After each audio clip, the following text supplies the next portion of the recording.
네, 안녕하세요. 주식은 역시 길이길이 새 길이십니다. 안녕하세요, 여러분들. 자, 11월은 진짜로 다른 걸까요? 이제 11월의 첫 번째 월요일인데 오늘 좋은 소식 하나 들려왔습니다. 오늘의 경제 공부 빠르게 보고 내보도록 하겠습니다. 같이 공부하시죠. 렛츠 기릿!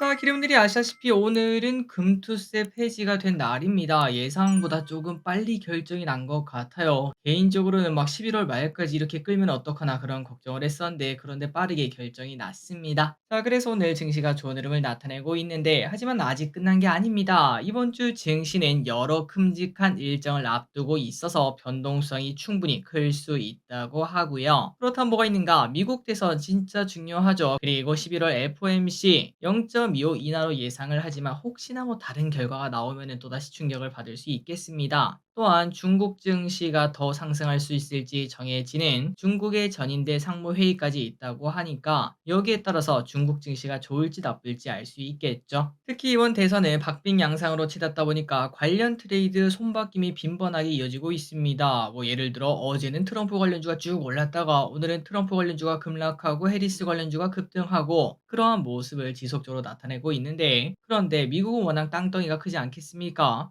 그러니까 우리나라처럼 한 번에 뭐 결과가 나오지 않습니다. 길면은 며칠 동안 걸릴 수 있다고 해요. 그러다 보니까 누가 유리다 하면은 그 친구가 막 쭉 올라갔다가 그 하면 누가 역전했다 이런 얘기가 나오면은 그 친구가 또 쭉 올라갈 수도 있고 그러한 변동성을 우리가 수요일, 목요일쯤에는 겪을 수 있을 것 같습니다. 그리고 이번 주에는 실적 발표도 많습니다. 퀄컴, 노보노디스크, 우리나라에서는 네이버와 카카오 등 주요 기업들의 실적 발표도 앞두고 있다 보니까 변동성이 충분히 이어질 수 있겠습니다. 정말 큰 산인 금투세도 넘고 오늘 코스피는 1.5%나 상승하고 있는데 앞으로 모든 게 다 잘 되면서 산타 랠리까지 쭉 이어졌으면 좋겠네요. 다음입니다. 자, 금투세가 폐지가 되었습니다. 그리고 그때 좀 하나의 해프닝이 존재하고 있었는데요. 자, 왼쪽에는 오늘 오전 코스피 201분봉입니다. 여기 보시면은 그냥 약간 출렁출렁출렁 하다가 갑자기 막 쭉쭉쭉 급락하는 모습이 나타났습니다. 그래서 저기 리슨 그걸 보고 도대체 무슨 일이 있나 뭐 전쟁 났나 라는 생각이 한번 확인을 해 봤는데 그런데 한 기자가 제목을 이렇게 뉴스를 꺼냈더라고요. 속보 이재명 금투세 시행이 맞다.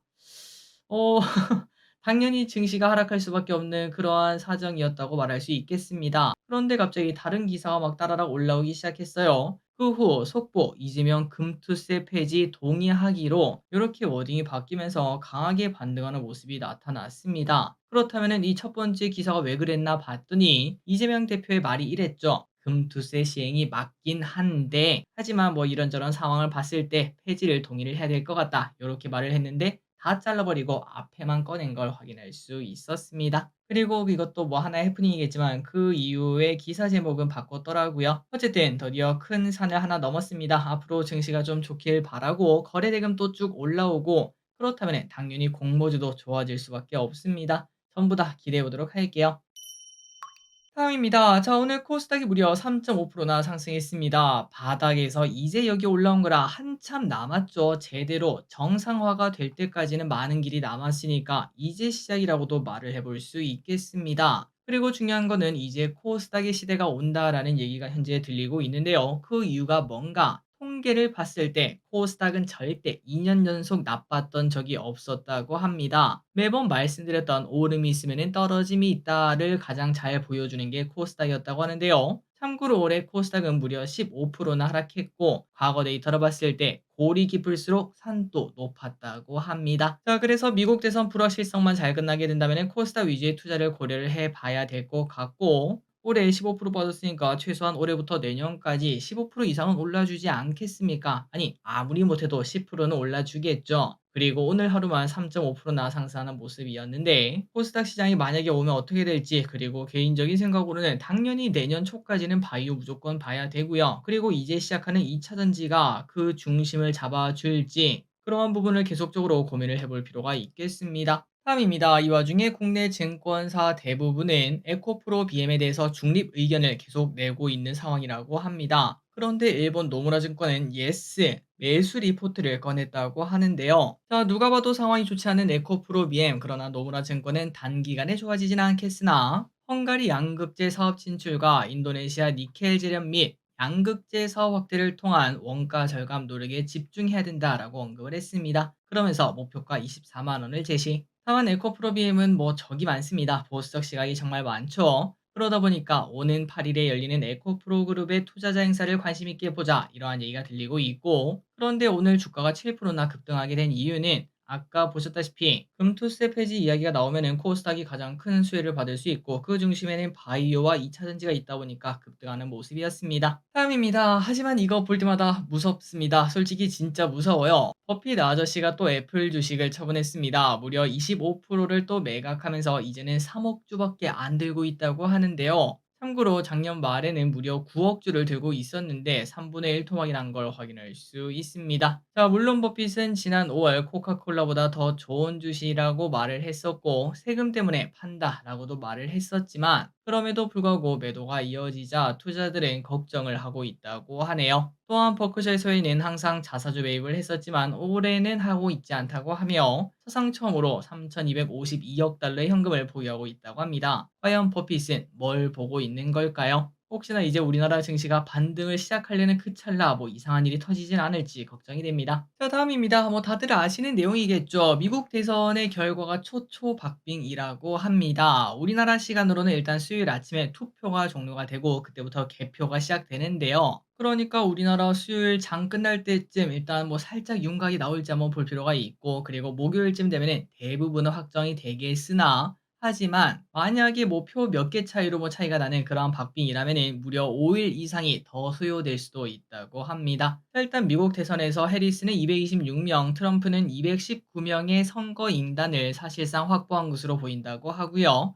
남은 95명에서 결과가 나온다고 합니다. 여기서 누가 더 많이 가져가냐 이게 더 중요할 것 같은데, 그 위치는 펜실베니아, 미시간, 위스콘신, 노스캐롤라이나, 조지아, 애리조나, 네바다라고 합니다. 과연 비트코인 그리고 우크라제군주가 웃을 수 있을까요? 아니면은 친환경 마리아나주가 웃을 수 있을까요? 다음입니다. 자, 오늘 또 중요한 소식이 하나 떴죠. 지난주 금요일에 중국에서 한국을 비자 면제 국가에 포함을 했습니다. 참고로 중국의 비자 면제국은 노르웨이, 핀란드, 덴마크, 아이슬란드, 안도라, 슬로바키아, 모나코, 리텐슈타인 8개국이 대상이었는데 여기에 갑자기 우리나라가 포함이 되었습니다. 다만 아쉬운 거는 상호 면제가 아니라 한쪽만 면제해주는, 그러니까 우리가 중국으로 갈 때 면제를 해주는 그런 반쪽짜리라서 우리 입장에서 좀 아쉽다고 말할 수 있는데요. 그럼에도 불구하고 이게 뭐 서상 처음 아니겠습니까? 그러다 보니까 시장에서는 강하게 반응을 했고, 그리고 또 중국에서는 중국 경제가 어렵다 보니까 나가지 말고 제발 들어와 주세요, 이러한 입장이 아닐까라는 생각이 든다고 합니다. 어쨌든 중국의 스탠스가 조금 바뀌고 있습니다. 이러한 여행주도 분명 관심을 가져야 되겠지만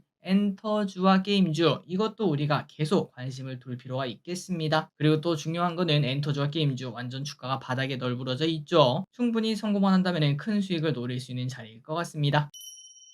다음입니다. 금투세 폐지발 강한 상승이 나타나면서 바이오, 2차 전지, 그리고 이제 예전에 우리가 많이 공부했던 실적주 있죠. 삼양식품 등 그런 친구들이 매우 크게 급등하는 모습이 나타났는데요. 그런데 이 와중에 테마주도 나쁘지 않은 모습을 나타냈습니다. 첫 번째는 방금 봤던 중국 비자 관련주, 그리고 두 번째는 오징어 게임주가 뛰어나가는 모습이네요. 자, 오징어 게임2는 오는 12월 26일에 공개가 됩니다. 이제 두 달 남짓 남았죠. 기대감이 나오는 딱 좋은 시즌인 것 같고, 오징어 게임의 관련주는 당연히 레몽레인 오늘 상한가 같습니다. 그리고 쇼박스, 덱스터, 아티스트 유나이티드 이러한 기업들이 있는데 오늘 상승세가 매섭기 때문에 당분간은 더 올라갈 가능성도 분명히 있겠습니다. 과연 11월을 불태울 수 있을까요? 다음입니다. 이 와중에 디즈니 플러스의 가입자 이탈이 심각한 상황이라고 합니다. 그 이유가 뭔가 볼 영상이 없어요. 무빙으로 인해서 흥행에 성공했지만 지배종, 삼식이 삼촌 등이 흥행에 실패하며 그 이후에 100만 명이나 취소를 했다고 합니다. 그러다 보니까 결국 할인할 수밖에 없겠죠.